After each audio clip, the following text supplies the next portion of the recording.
Dude, you might have gone like genuinely insane, or you could be like the smartest person I've ever met. Just who is this new, mysterious villain causing trouble for Sonic and his friends? It's a question I've been pondering for some time now, and I finally think I have an answer. Or I've gone completely mad. There was a time when Starline was one of the biggest threats introduced in the world of Sonic. His passion for robotics and archaeology made him a brilliant foe, whose genius was only rivaled by the likes of Eggman. But beyond that, there was something special about Starline. He had a unique advantage of seeing things from an outside perspective. He understood that Sonic and Eggman were stuck in an unending battle of chaos versus control, good versus evil, and he alone sought to upend the status quo. He left his mark on the franchise almost instantaneously, as he did something that very few characters have ever accomplished, by acquiring all 7 Chaos Emeralds. And yet, instead of falling into temptation and using their nigh unlimited power for himself, he gave them away willingly. He engineered some of the most notorious tools and deadly weapons the series has ever seen, like the Hypno Gear, the Tricore, and of course, the hyper-lethal bioweapons Surge and Kit, whom he genetically modified in secret to bring about a new world order. Starline was unique in that he was able to recognize his own flaws and shortcomings, and he sought to grow from them in order to surpass Eggman, whom he viewed as stagnant. However, for all his carefully thought out calculations and months on end of dedicated planning, Starline didn't account for the one thing that brought about his demise. His idol, as cold as he could be at times, was always listening to him. And all this time, Starline had believed that he was being ignored. In a cruel twist of fate, the one thing that Starline wanted, acknowledgement from Eggman, ended up being his undoing. One can only imagine what was running through his mind in his final moments as he plunged into the dark depths below Eggperial City. However, Starline's story doesn't end here. No, in fact, I believe the Mad Doctor is alive, but perhaps not in the way you may think.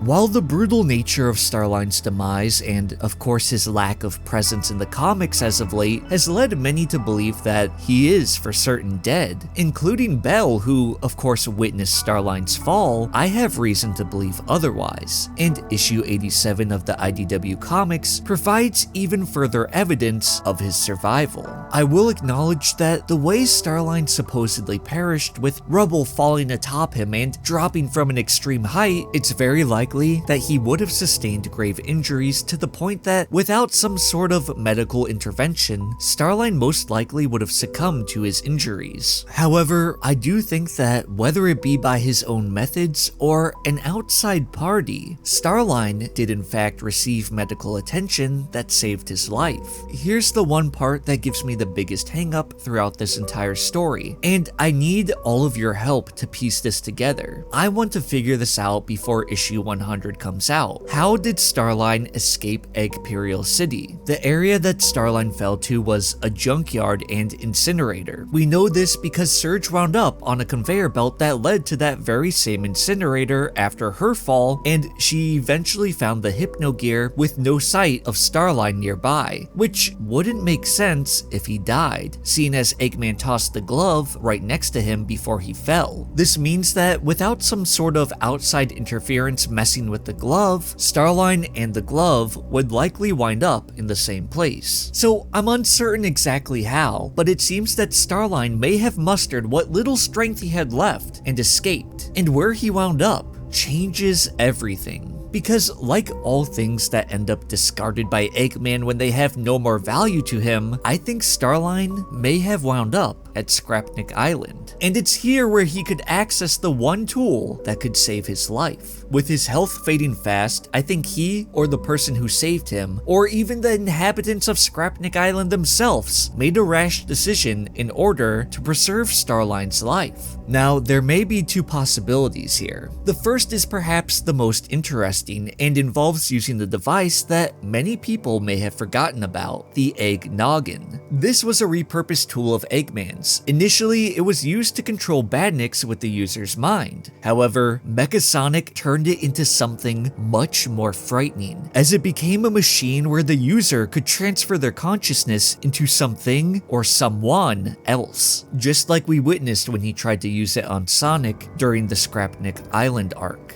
This, I believe, could be the very key to saving Starline's life. With perhaps no way to save his flesh, Starline's consciousness was removed from his body, which now lies as a dormant husk, and now Starline's consciousness is either in the machine or possibly someone else's body. Of course, it's all unclear on the hows or whos of everything until we get a bit more detail later on, but this theory recontextualizes what we do know, and it starts to give a clear picture of Starline's goals and motivations, which I'll get to in just a bit. Now, option 2 is a bit more basic, but it's possible that using scrap of badniks, Starline was able to weld himself together, becoming part man, part machine, almost like a Darth Vader hybrid, where this mask quite literally keeps him alive. This would also explain all the shoddy, almost Scrapnik-like tech that we see the villain use. While perhaps not as exciting or intriguing as the first option, I do want to say it's a possibility, because in issue 86, we essentially get confirmation that this villain is someone that Sonic isn't expecting, and is at least familiar with. So if Starline's consciousness was in a different body, it would still have to be someone whom he was familiar with to warrant the way that he reacted. Speaking of Sonic's reaction, the whole ordeal plays out very similarly to Starline's reveal to Rouge in issue 33, where he was once again lying low.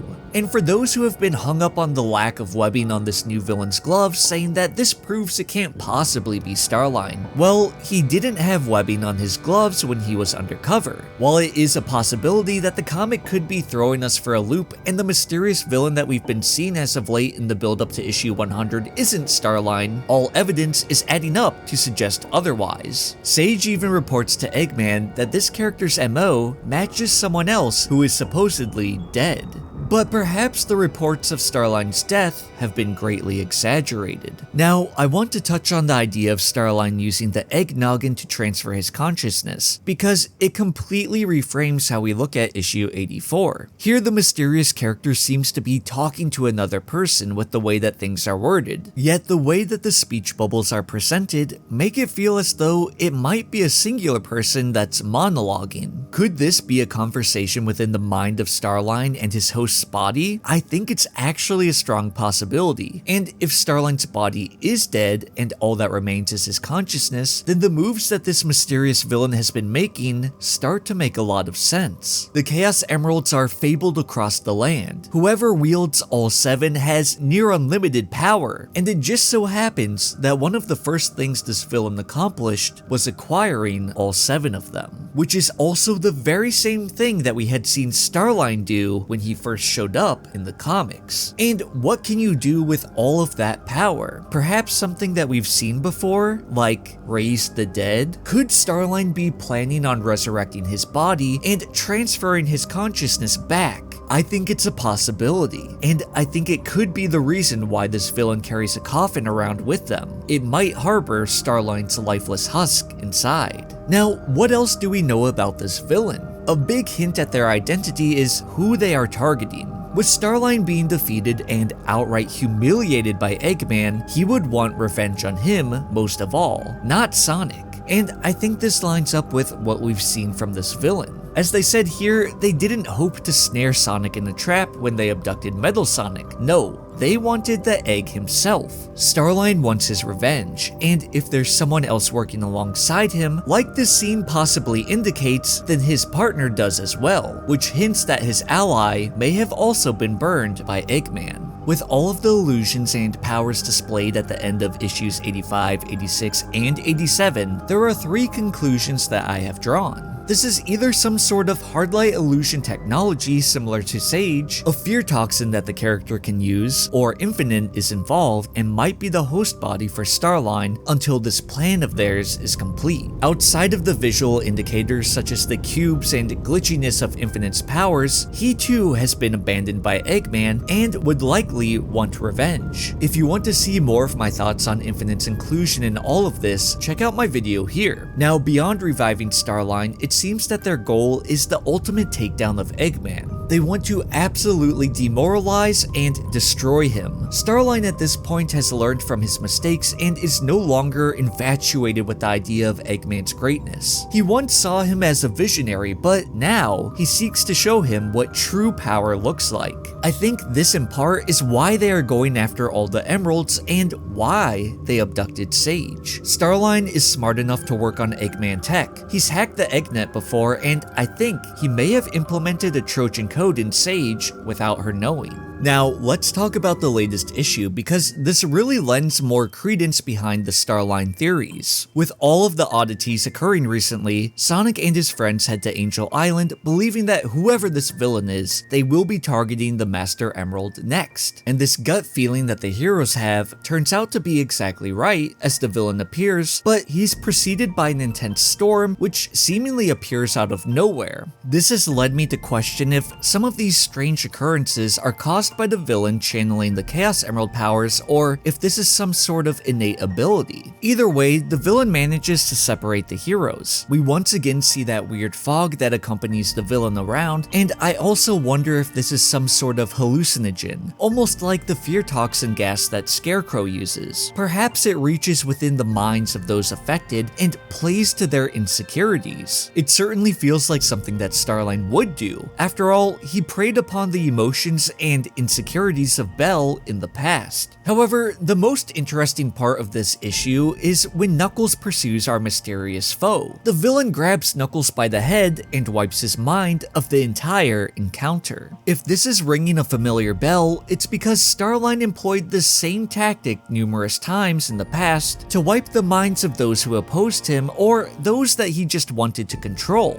Now, we know that Starline wouldn't have access to the Hypno Gear because, as mentioned, Surge found it and, well, she ended up destroying it. So is this a new, more powerful interpretation of his device? It seemed to work really well on Sonic and Knuckles, meaning that even the most powerful wills can be bent to its mind-altering effects. Personally, I think that this is another clear indicator that Starline is in fact our masked villain. And this time, he feels so much more intimidating. Like I've stated before, Starline is someone that learns from his mistakes, and one of his biggest mistakes was the fact that he was so theatric, almost cartoonishly so. But now, it seems that he's learned from it and just gets down to business, which makes him all the more threatening. I really want to solve this mystery, but I don't think I can do it alone. So let me know in the comments how you think Starline was able to escape Imperial City, and if you think it's a possibility that he transferred his consciousness via the Egg Noggin, or was perhaps able to sustain himself with scrapped badniks. Or perhaps you think I'm way off base and you have another theory of how he managed to escape death itself. I want to know everything you guys are thinking so that we can come together and solve this mystery as a community. Anyways, that's all I have for you today. Thank you so much for joining me on this video. Make sure to subscribe to the channel because we have a lot of content coming in the coming weeks, and check out my live streams on Saturday with Sonic Boy at 4 p.m. Eastern. Sometimes, like last week, you'll get a sneak peek at what's to come as I revealed my entire thoughts on this situation way ahead of time. It's always a blast with Sonic Boy and whatever guest we have on, so make sure you guys are there if you want to just chill and talk about Sonic. Anyways, as always, I want to wish you all the best. Take care.